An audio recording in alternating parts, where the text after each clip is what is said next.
வணக்கம். பரங்கிப்பட்ட ரிஷிகேஷ் பேசுகிறேன். இந்தியாவில் கலாச்சாரம், பண்பாடு எல்லாமே அழிக்கப்பட்டு விட்டது. பல தொழில்கள் ஒழிக்கப்பட்டு விட்டது. இந்தியாவில் கலாச்சாரம் நம்ம புடவை, தாவாணி இதெல்லாம் இன்றைக்கி தமிழ்நாட்டில் எங்கேயும் இல்லை. இந்தியாவிலேயும் அதே மாதிரி தான் ஆயிடுச்சு. சுடிதார் ஒரு நல்ல உடையாக இருந்தாலும் அதை விட அரைக்குறை ஆடைகளை போடுவது தான் பெண்கள் விரும்பக்கூடிய ஒரு சூழ்நிலையை இந்த அதிகார வர்க்கம் உருவாகிவிட்டது. நம்ம கலாச்சாரம் காணாமல் போய்விட்டது. இன்றைக்கி பாருங்கள், குடக்கல் கிடையாது, கிரைண்டர் வந்துடுச்சு.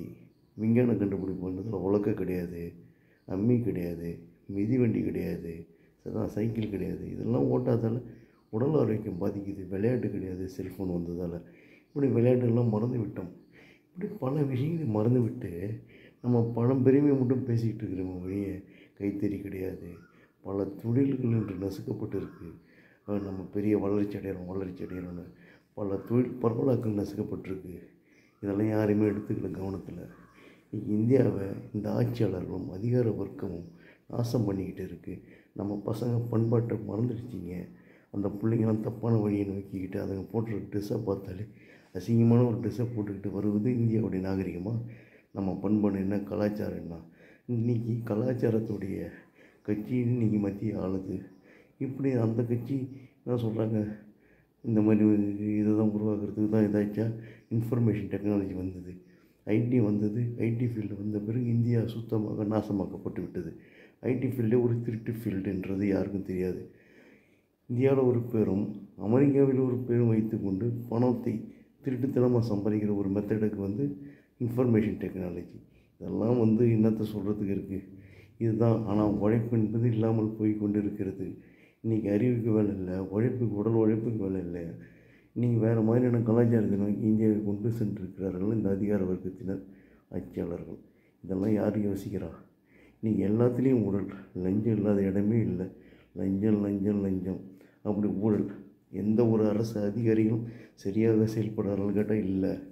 இன்றைக்கி இதெல்லாம் செயல்படுத்த வேண்டிய நீதித்துறையிலேயே பல விஷயங்கள் சரியாக இல்லை.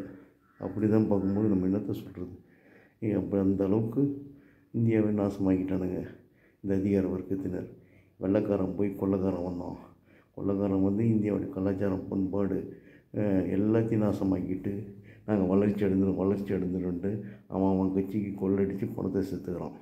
இதுதான் நடக்குது. ஜனநாயக பேரில் திருட்டு பசங்களுடைய ஆட்சி நடந்து கொண்டு இருக்கிறது. அதிகார வர்க்கம் திருடர்களும் ஐயோக்கியர்களும் கொள்ளைக்காரர்களும் இந்த நாட்டை ஆளக்கூடிய ஒரு சூழ்நிலை உருவாகிவிட்டது. இதையெல்லாம் நம்ம மக்கள் சிந்திக்கலைன்னா சுத்தமாக இந்தியா அழிந்துவிடும். இதுதான் வின்ஸ்டன் சர்ச்சில் இந்தியாவுக்கு சுதந்திரம் கொடுப்பதற்கு முன் இங்கிலாந்து பார்லமெண்டத்தில் பேசியிருக்காரு. இந்தியாவுக்கு சுதந்திரம் கொடுத்தா என்ன ஆகும்னு. அதுதான் இன்றைக்கி நடந்துன்னு இருக்குது. மக்களை இனிமேலும் நீங்கள் தூக்கிக்கிட்டு இருந்தீங்கன்னா இந்தியா நாசமாயிடும். அவ்வளோதான் நான் சொல்ல முடியும்.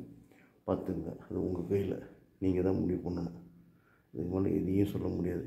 எல்லாம் அழிந்து விட்டது. ஒன்றும் இல்லை. நம்ம பெருமைப்பட்டுக்கிற அளவுக்கு மோடியை முதல்ல இந்த மாதத்தோட வீட்டுக்கு அனுப்பி ஆகணும். அவர் கொள்கைப்படி 75 வயசு பூச்சி அடிச்சில் நீ வீட்டுக்கு